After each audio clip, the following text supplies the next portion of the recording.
우리 다 일어나셔서 우리 말씀 보겠습니다. 오늘 우리에게 주신 하나님 말씀은 에베소서 1장 11절 12절 말씀입니다. 에베소서 1장 11절 12절 우리 말씀이 두 절 말씀이니까 함께 읽도록 하겠습니다. 시작. 모든 일을 그의 뜻에 결정대로 일하신 이의 계획을 따라 우리가 예정을 입어 그 안에서 기업이 되었으니 이는 우리가 그리스도 안에서 전부터 바라던 그의 영광의 찬송이 되게 하려 하심이라. 아멘. 자리에 앉으시겠습니다. 우리 앞뒤 좌우 계신 분들하고 한번 인사 나누겠습니다. 오늘 저녁 부흥회에서 만나겠습니다. 오늘 저녁 부흥회에서 만나겠습니다. 네, 오늘 저녁 부흥회 다 나오시기 바랍니다. 전 세계 많은 사람들에게 알려졌던 책 가운데 한 가지는 목적이 이끄는 삶이라고 하는 책입니다. 이 책은 미국의 유명한 교회죠. 새들백 교회 릭 워렌 목사님이 쓰신 책입니다. 이 릭 워렌 목사님이 목회하면서 참 힘들고 어려운 일들을 많이 경험했습니다. 목회하다 보면 별의별 사건들을 많이 경험하게 되잖아요. 그런데 이 목사님이 경험했던 사건 중에 가장 힘들고 어려운 사건 중에 한 가지는 아들이 자살한 사건입니다. 아들이 우울증과 또 정신질환을 앓고 있었어요. 그래서 권총으로 스스로 27살 굉장히 짧은 나이에 생을 마감을 하게 됐습니다. 아들이 자살했다고 하는 이 사건, 이건 얼마나 큰 고통이겠어요.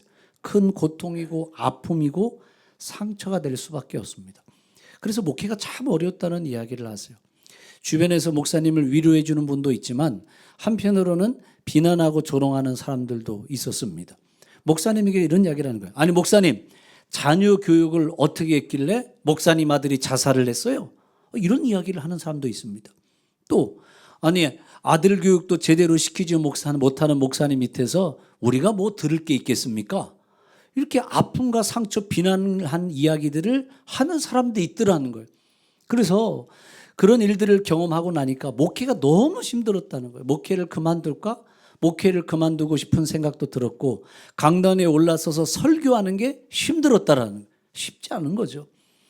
그래서 얼마나 힘들었는지 이분이 설교하다가 그냥 기절해버린 사건도 있었다고 합니다. 너무 극심한 스트레스를 받으니까 설교하다 그냥 쓰러져서 기절을 해버린 거예요. 그런데 그렇게 힘들고 어려운 상황들을 이겨나가고 극복해 나가는 거예요. 그 모든 상황들을 이겨나가면서 목회를 해 나가는 겁니다. 그러면 그렇게 힘들고 어려운 상황들을 어떻게 이겨나갈 수가 있었을까? 물론 여러 가지 일들이 있었겠지만 이 릭 워렌 목사님이 그 힘들고 어려운 상황들을 이겨나갈 수 있었던 이유는 늘 평상시에 이분이 하셨던 이야기, 목적이라는 거, 목적. 내 삶의 목적이 있기 때문에 그 목적을 향해서 갈 때 어려움 속에서도 쓰러질 것 같고 넘어질 것 같아도 다시 일어나 가더라는 거예요. 목적이 있더라는 거예요. 여러분 인생에 목적이 있는 사람들은 어려워도 이겨나가고 힘들어도 이겨나가게 되어 있습니다. 거지를 보세요. 거지는 절대 자살하지 않아요. 왜냐하면 먹고 살아가야 될 분명한 삶의 목적이 있습니다. 목적이 있기 때문에 이겨나가는 거예요. 이 릭 워렌 목사님도 나를 향한 그 하나님의 목적이 있다는 거예요. 그 목적을 붙들고 이겨나가고 극복해 나가는 거예요. 그래서 이 목사님이 쓰신 유명한 책이 있잖아요. 목적이 이끄는 삶. 이 책이 전 세계에 발매되면서 100만 권 이상의 책이 팔려나가게 됩니다. 이런 이야기를 했어요. 모든 사람은 하나님이 주시는 목적이 있습니다. 다 목적이 있고 그 목적에 의해서 우리의 인생이 이끌려 가야 된다는 거예요. 따라해 보세요. 우리 삶에는 목적이 있다. 다 우리 삶에는 목적이 있습니다. 이 세상에 존재하는 모든 것들은 다 목적이 있기 때문에 존재합니다. 사람이 의자를 만들었어요. 다 의자에 앉아 계시잖아요. 의자를 왜 만든 거예요? 의자를 만든 목적. 편하게 앉아 있으려고, 편하게 앉기 위한 목적을 가지고 의자를 만들었습니다. 지금 사용하고 있는 마이크도 보세요. 마이크도 말하는 목소리를 더 크게 확대하기 위해서 그 목적을 가지고 만들었죠. 인간도 마찬가지잖아요. 인간도 하나님께서 우리를 창조하셨을 때는 창조의 목적이 있습니다. 그리고 그 창조의 목적에 의해서 우리가 이끌려 가야 되는 거예요. 문제는 세상에 많은 사람들이 이 창조의 목적을 모르는 겁니다. 창조의 목적을 모르고 세상의 다른 다양한 것들에 의해서 삶이 이끌려 간다라고 이야기를 해요. 그래서 이 목적이 이끄는 삶에서 이 리고레 목사님이 이런 이야기를 했습니다. 세상에 많은 사람들은 5가지에 의해서 삶이 이끌려 살아가고 있다는 거예요. 첫 번째는 뭐냐? 사람들이 죄의식에 이끌려 살아가고 있다는 거예요. 죄의 노예가 돼서 죄가 이끌어가고 있다는 거예요. 두 번째는 원한과 분노의 쓴뿌리에 의해서 이끌려서 살아가고 있습니다. 성경의 대표적인 사람은 사울왕을 말하는 거예요. 사울왕은 다윗을 죽여야 되겠다. 다윗을 향한 이 분노의 마음으로 일평생 자기 인생을 허비해 버리잖아요. 그렇게 원한과 분노에 이끌려 살아가는 사람. 세 번째는 두려움에 이끌려 살아갑니다. 실패하면 어떡하지? 실패에 대한 두려움. 거기 이끌려 살아가요. 환경에 의한 두려움. 지금 뭐 전쟁이 있잖아요. 그 전쟁에 대한 두려움에 이끌려 살아가요. 건강의 두려움에 이끌려 살아가요. 몸에 조금만 이상했으면 큰 병 온 거 아니야? 암이 걸린 건 아니야? 건강에 대한 두려움에 이끌려서 살아가는 겁니다. 네 번째, 물질에 이끌려 살아갑니다. 물질이 지금 완전 우상이에요. 다섯 번째는 인정받기 위해서 이끌려 살아갑니다. 그래서 우리 인생이 죄의식, 원한과 분노, 두려움, 물질, 인정 여기에 이끌려 살아가요. 여기에 이끌려 살아가다 보니까 인생이 힘들고 인생이 불행해지더라는 거예요. 리워렉 목사님은 이런 이야기를 해요. 이런 것들에 의해서 우리의 인생, 우리의 삶이 이끌려가는 것이 아니라 하나님이 우리 인생 가운데 주신 분명한 목적이 있다는 거예요. 그 목적에 의해서 우리의 인생이 이끌려 가야 된다는 거예요. 하나님이 주시는 그 인생의 목적에 의해서 이끌려 갈 때 우리 인생에 기쁨이 있게 하시고 우리 인생에 행복이 찾아오는 걸 여러분 믿으시기를 바랍니다. 하나님이 주시는 그 인생의 목적 가운데 살아가야 된다는 거예요. 자, 그러면 왜 하나님이 주시는 그 인생의 목적, 그 목적에 이끌려 살아갈 때 복된 인생이 되고 왜 우리 인생에 행복이 찾아오느냐? 왜냐하면 우리는 하나님 없이는 우리의 삶을 이해할 수 없기 때문이에요. 따라해 보세요. 하나님 없이 우리의 삶을 이해할 수 없다. 하나님 없이는 우리의 삶을 이해할 수가 없어요. 러시아의 유명한 작가 중에 한 명이 안드레이 비토프라는 사람입니다. 이 사람은 공산주의 정권에서 성장을 했어요. 자라오면서 삶의 의미, 삶의 목적을 몰라요. 절망 가운데 살아가요. 인생은 허무하다.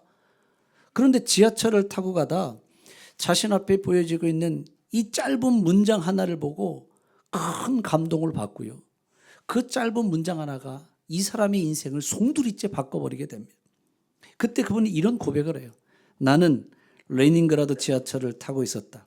그 당시 나는 너무나도 절망해서 그 순간 삶이 멈춰버릴 것 같았다.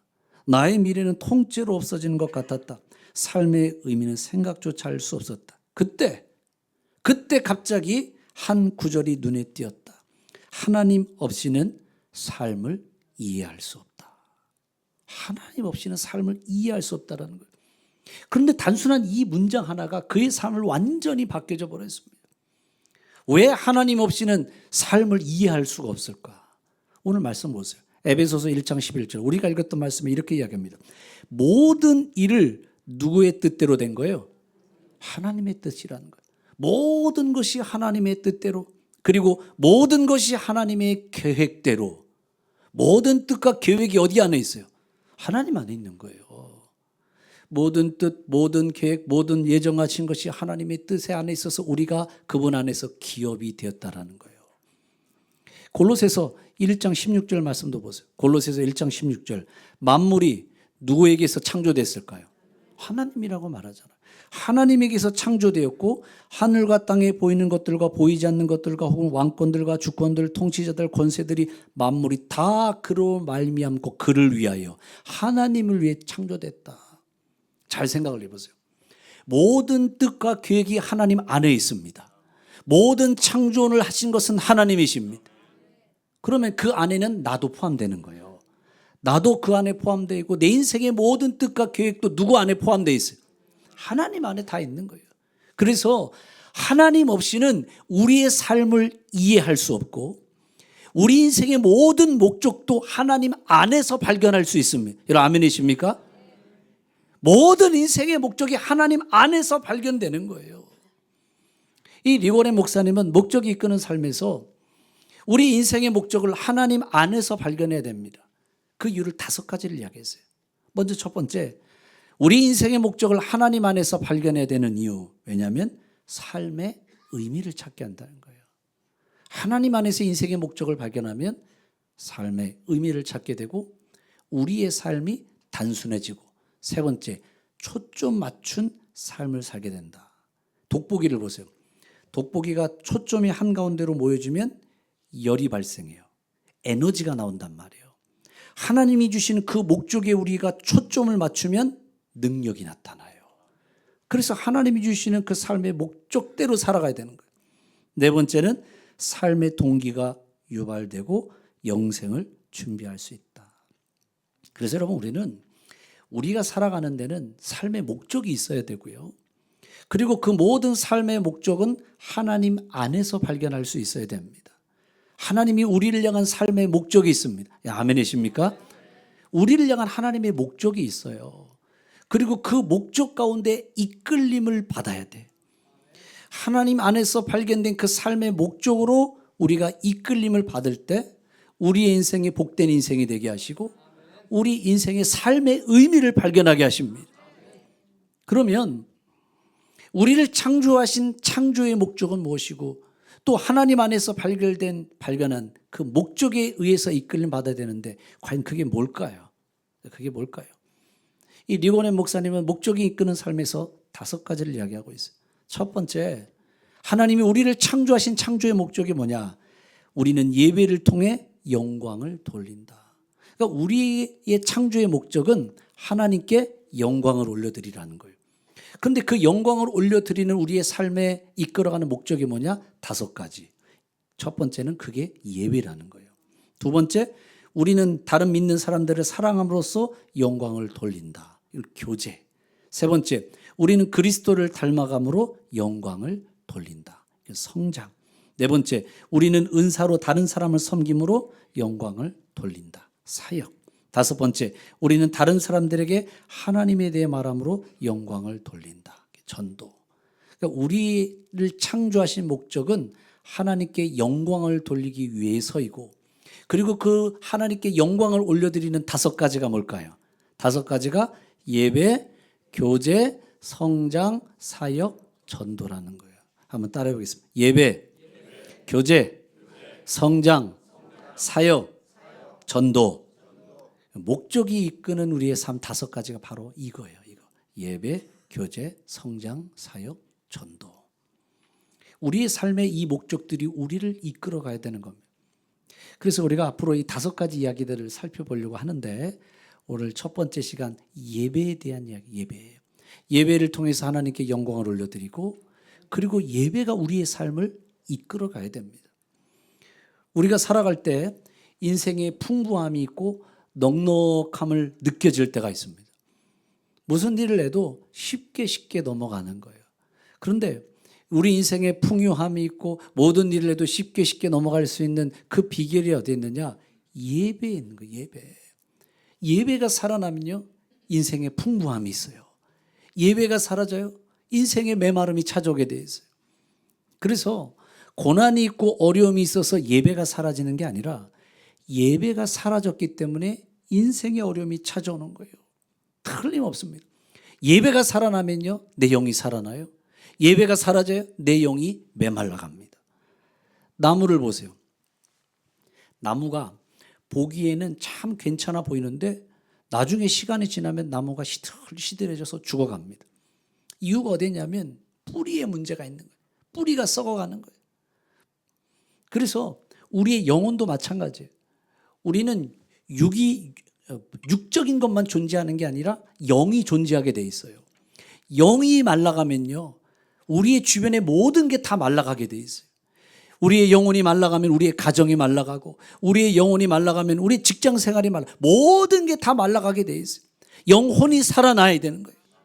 그러면 우리의 영혼이 살아나려면 우리 안에 주님이 주시는 그 생수가 들어와야 돼. 내가 주는 물을 마시는 자는 영원히 목마르지 아니하리라. 주님이 주시는 그 물이 들어와야 되는 거예요. 그러면 주님이 주시는 생수를 공급받을 수 있는 자리가 어딜까요? 그게 바로 예배의 자리예요. 이 예배의 자리에서부터 생수가 내 안에 들어올 때 내 영혼이 살아나게 하시고 내 심령이 살아나게 되는 걸 여러분 믿으시기를 바랍니다. 그래서 예배가 소중하다는 말을 이야기하는 거예요. 예배를 빠져요. 한 번, 두 번, 한 달, 두 달 빠져요. 처음에는 좀 불안한 마음이 들어요. 이러다가 혹시 번개 맞는 거 아니야? 뭐 이런 생각도 들고 사고 나는 거 아니야? 그런데 아무 일도 일어나지 않아요. 그리고 그 다음부터는 편안해지는 거예요. 예배 안 나가니까 이렇게 편한지 모르겠네. 시간이 남는 것 같네. 우리의 몸은 편안한 것 같지만 우리의 영혼은 어때요? 영혼은 점점 메말라지게 돼요. 그리고 나중에 시간 지나 보십시오. 나중에 시간 지나면 무신론자 같은 이야기 합니다. 하나님 어디 있냐고. 하나님 있으면 보여달라고. 기도한다고 무슨 응답이 있느냐. 예배의 자리를 떠나가니까 영혼이 강팍해져요. 영혼이 메마름이에요. 끝나는 거예요. 그러면 말씀을 보세요. 아모스 8장 2절 말씀에 보면 이런 이야기가 있습니다. 아모스 8장 2절에 그가 말씀하시되 아모스야 내가 무엇을 보느냐? 내가 이르되 여름 과일 한 광줄이니이다. 과일 한 광줄을 본다고 그랬어요. 여호와께서 내게 이르시되 내 백성 이스라엘의 끝이 이뤘다라는 거예요. 아니 과일을 보여주고선 끝이 이뤘다. 내가 다시는 그를 용서하지 아니하리라. 이게 무슨 얘기냐면 이 과일이라고 하는 히브리어가 카이츠라는 말입니다. 끝장났다는 뒤에 말은 케이츠예요. 이 카이츠, 케이츠 비슷한 말입니다. 이게 언어적인 유의거든요. 보여지는 것은 괜찮아 보이지만 이미 끝장났다. 우리에도 이런 언어적인 유의가 있습니다. 말할 때 이렇게 말하는데 아이고 잘났어 잘났어. 그럼 그게 진짜 잘났다는 얘기예요? 그런 얘기가 아니잖아요. 잘났어 잘났어 하는 얘기는 뒤집어서 말하면 무슨 얘기예요? 못났다는 얘기잖아요. 못났다는 얘기. 그러니까 여름 과일 항줄이 같아 잘났다 잘난 게 아니라는 거예요. 끝났다. 이스라엘 백성 너희들은 끝났다는 거예요. 그거 왜 끝난 거예요 도대체? 왜 끝난 거예요? 괜찮아 보이는데 끝났다. 왜냐하면 이스라엘 백성들이 하나님을 예배하지 않습니다. 예배가 사라져가는 거예요. 그러니까 예배가 사라지니까 끝장났다. 너희들은 끝났다. 시들어버렸다. 말라버렸다.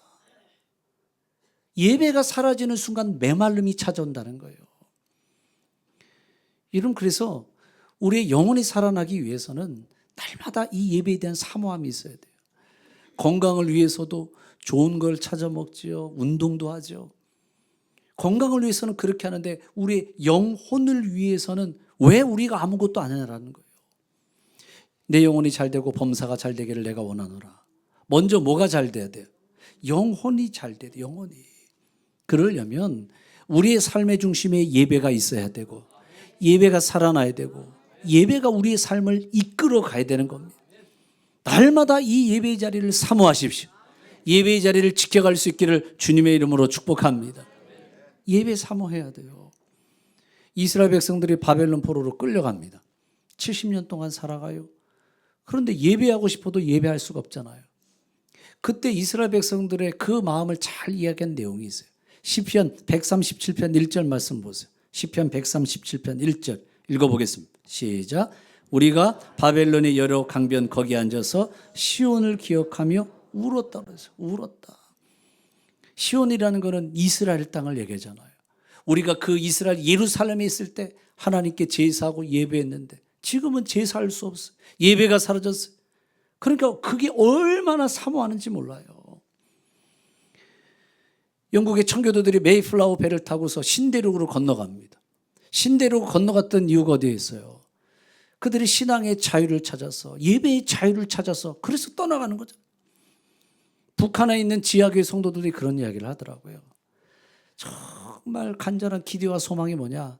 예배 한번 정말 제대로 드려보고 싶습니다. 찬양 한번 크게 불러보고 싶습니다. 그 마음이 이해가 되잖아요. 예배하고 싶어도 예배할 수 없는 그 상황.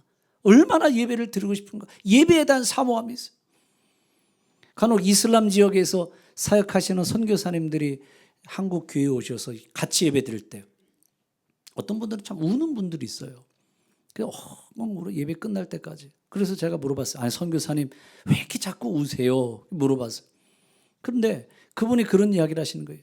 예배가 그리웠습니다. 예배가 그리웠대. 여러분 우리는 좋은 곳을 경험하면 좋은 곳에 대한 그리움이 있습니다. 어디 맛있는 음식점을 갔습니다. 한번 또 가보고 싶은데 그리움이 있죠.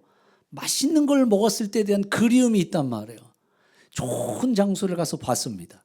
거기 한번 또 가보고 싶은데 그리움이 있단 말이에요. 예배 가운데서 하나님이 주시는 은혜를 경험합니다. 그 하나님의 은혜를 경험할 때 예배에 대한 그리움이 있는 거예요. 그런데 예배를 하고 싶은데 마음 놓고 예배할 수가 없는 거예요. 이슬람 지역 안에서 그 사람들이 보는 눈초리가 있죠. 이런 예배가 그리웠습니다. 예배가 그리웠습니다.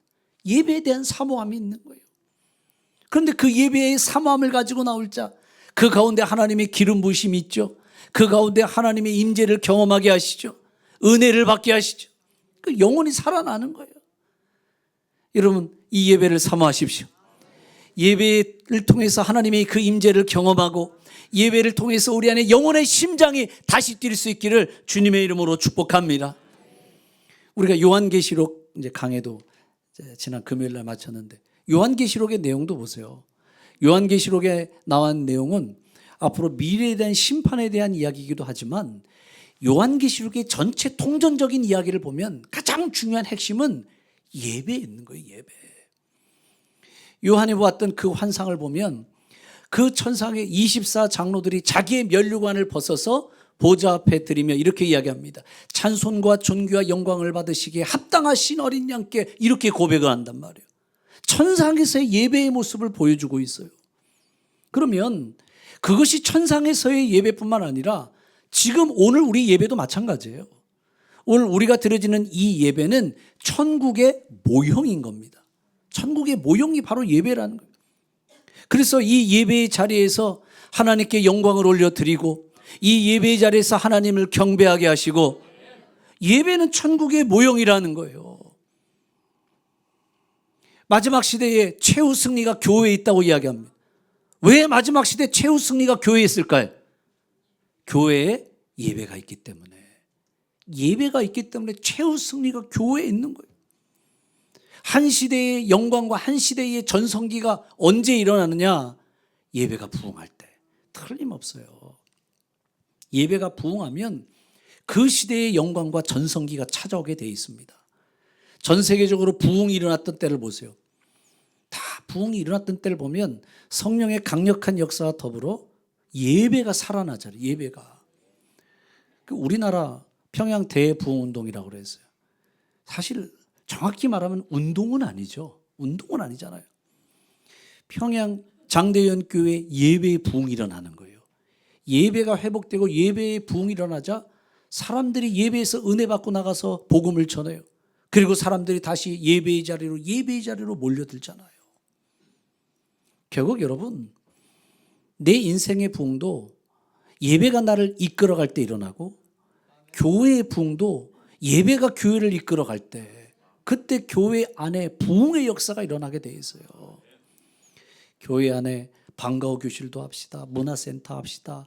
좋은 프로그램 동호회도 만듭시다. 좋은 시설들을 만듭시다. 이런 것도 사실 다 필요한 일들입니다. 다 해야 될 일들이에요. 그러나 교회는 예배를 통해서 부흥의 역사가 일어납니다. 예배가 살아나고 예배가 회복되고 예배가 부흥하면 분명 그 교회 가운데는 부흥의 역사가 일어나는 걸 여러분 믿으시기를 바랍니다. 그래서 많은 목사님들이 이야기하잖아요. 예배를 부르짖고 예배 하나 붙들자는 거예요. 예배 하나 붙들자. 물에 빠진 사람 보세요. 물에 빠진 사람을 살리려면 구명투부를 던져줘야 되는 거예요. 그러면 구명투부 하나 붙잡으면 살아나잖아요. 마찬가지로 교회는 예배 하나만 붙들어도 살아나는 거예요. 예배 하나만 붙들어도 그 가운데 놀라운 부흥의 역사가 일어나는 거예요. 그래서 예배 붙듭시다. 예배를 살려야 됩니다. 예배 이야기를 목이 터져라 이야기하는 거예요. 우리 자녀들도 마찬가지죠. 예배 가르쳐야죠. 그 가정이 예배에 이끌리면 그 가정은 기독교 명문 가문이 됩니다. 우리 가정이 기독교 명문 가문이 되기를 원합니다. 그럼 다른 거 없어요. 그 가정 안에 예배가 살아나고요. 예배의 이끌림을 받는 가정 틀림없습니다. 그 가정은 명문 가문 되게 돼 있어요. 우리 신앙생활하는 것도 보세요. 우리 신앙생활할 때 변화가 있어야 된다. 변화가 있어야 된다. 근데 참 변화가 안 돼요. 참 이상해. 교회 나오면서도 변화가 어려워. 그래서 사람 절대 안 바뀝니다. 뭐 이런 이야기도 하잖아요. 그런데 사람이 언제 변화되냐면 하나님을 인격적으로 만날 때 변화돼요. 인간은 하나님을 만날 때 변화되게 돼 있어요. 그러면 하나님을 언제 만날까요?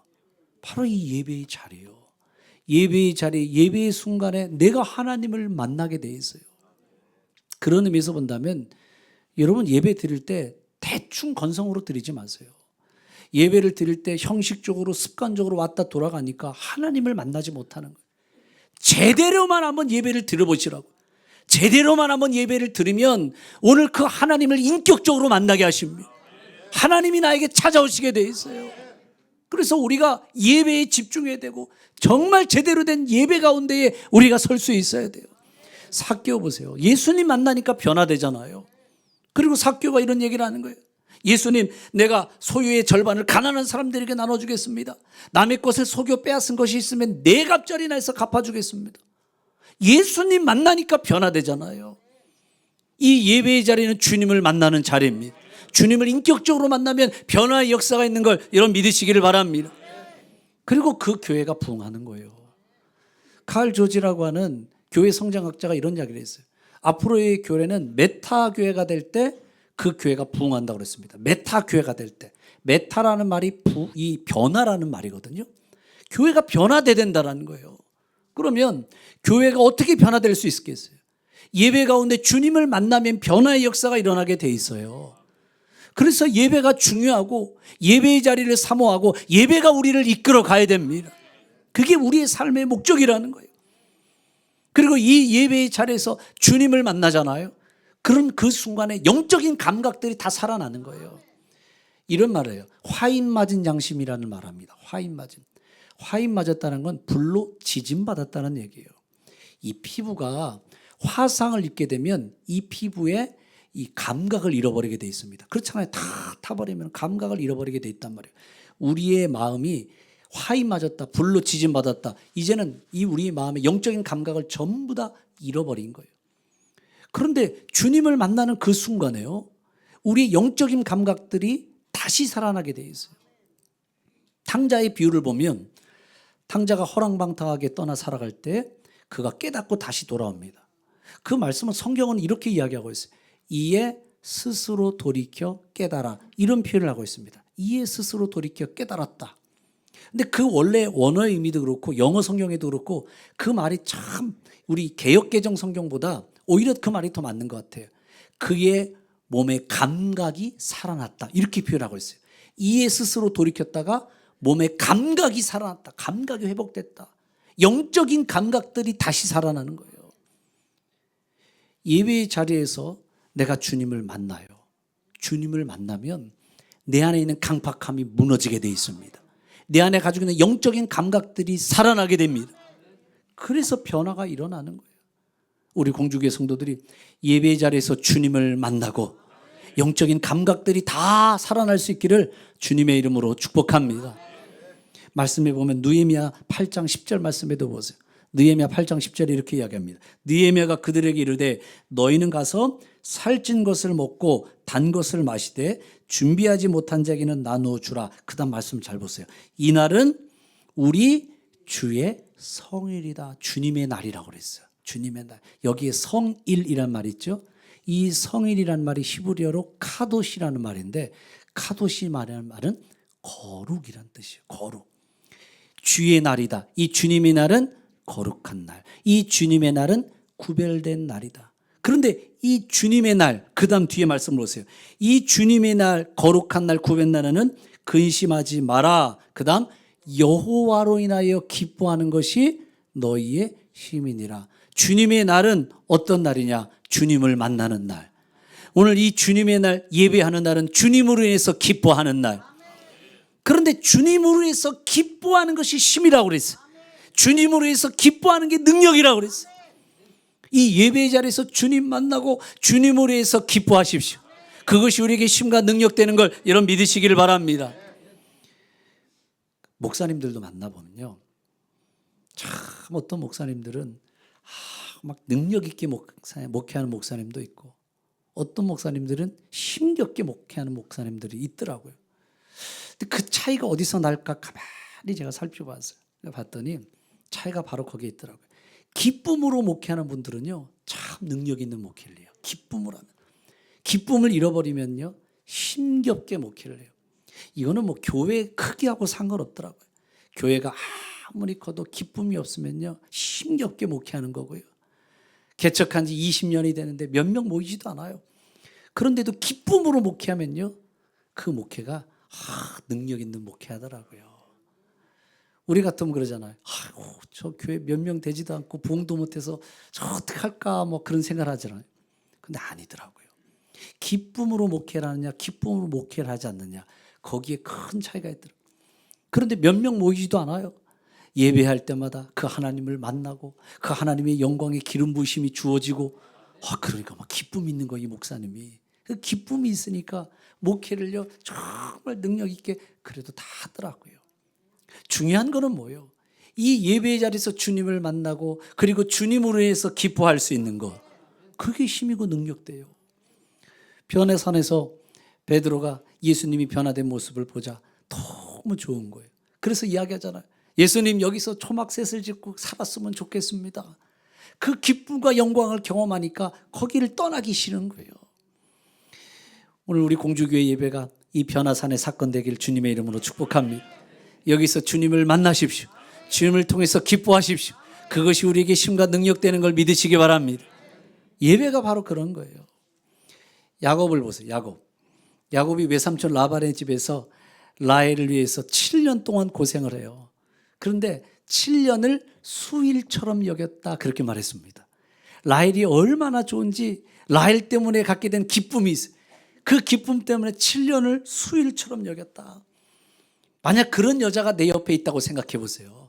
그런 여자, 그런 남자가 내 옆에 있다고 생각하면 7년이 수일처럼 느껴지는 거예요. 근데 그런 사람이 아니니까 7년이 70년처럼 느껴져. 내 옆에 있는 사람이 7년이 수일처럼 느껴지는 남편인지 한번 보세요. 내 남편 보면서 내 남편이 7년이 수일처럼 느껴지는 남편인지, 아내가 7년이 수일처럼 느껴지는 아내인지. 그래요? 아니에요? 그런 사람이잖아요.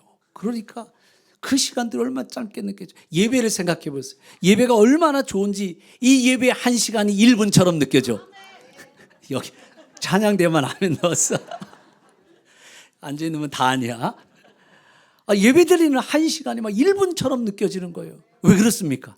하나님을 만날 때 기쁨이 있는 거예요. 기쁨이 있으니까 그 1시간이 1분처럼 느껴지고 그걸 통해서 얻게 되는 힘이 있어요. 결국 여러분, 우리의 인생은 뭐가 이끌어가야 될까요? 예배가 이끌어가야 돼요. 우리의 삶은 예배가 이끌어가야 돼요. 예배가 우리를 이끌어갈 때 오늘 그 가운데 주님을 만난 기쁨이 있게 하시고 그 가운데 능력을 갖게 하십니다. 우리 공주교회 성도들, 오늘 예배가 삶을 이끌어갈 수 있기를 주님의 이름으로 축복합니다. 오늘 말씀에도 보세요. 오늘 우리가 읽었던 에베소서 1장 11절 12절 결론적인 이야기를 말하고 있어요. 모든 일을 그의 뜻대로 결정대로 일하시는 이의 계획을 따라 우리가 예정을 입어 그 안에서 기업이 됐다. 하나님의 뜻대로, 하나님의 계획대로 우리가 그 하나님 안에서 뭐가 됐어요? 기업이 됐다. 하나님의 뜻과 계획 안에 우리가 다 있어요. 왜 그렇게 하셨을까요? 이는 12절 말씀, 이는 우리가 그리스도 안에서 전부터 바라던 무엇이 돼요? 영광의 찬송이 되게 하려십니다. 하나님의 뜻과 계획 안에서 우리를 기업되게 하셨습니다. 이는 하나님의 영광의 찬송이 되게 하려십니다. 하나님의 영광의 찬송, 하나님이 찾으시는 예배자가 되기를 원하신다는 거예요. 그러므로 우리 공주교회 우리 모든 성도들이 예배에 이끌려 살아가십시오. 예배가 우리의 삶의 목적이 되게 하십시오. 오늘 그 예배를 통해서 하나님께 영광 올려드리고 우리의 삶이 더 풍성하고 능력 있는 삶을 살아가길 주님의 이름으로 축복합니다.